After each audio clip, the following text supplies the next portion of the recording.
今天买了几个鸡翅膀，先来清洗干净。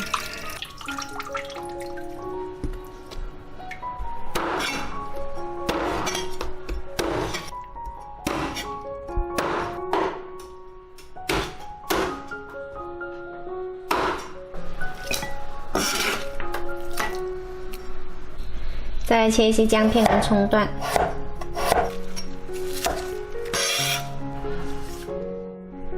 然后来腌一下鸡肉，加入少许生抽，一点点白糖，再搅拌均匀，腌制20分钟。这里只是给鸡肉腌一点点底味，所以不需要放太咸。荷叶用开水烫一下，把荷叶烫软，也能够有效的去除它的苦涩味。再来把山药切成厚片，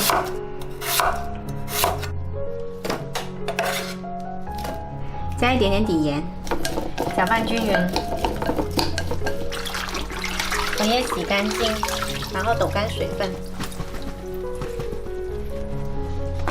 铺在盘子里。荷叶比较大张的话呢，可以剪掉一些。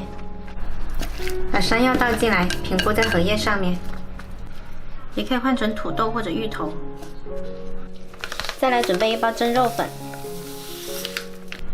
把鸡肉夹出来，裹上一层薄薄的蒸肉粉。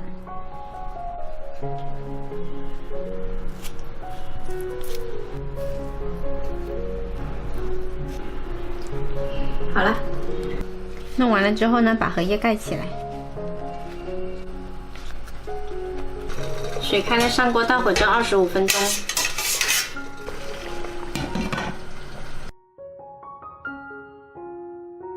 好了，时间到，蒸好了。哇，好香啊！荷叶的香味跟蒸肉粉的香味，还有鸡肉的香味混合在一起，超级香。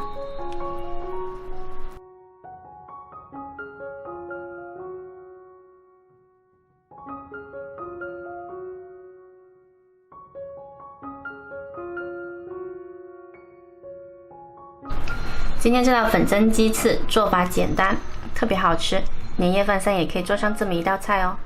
喜欢的话可以试一下。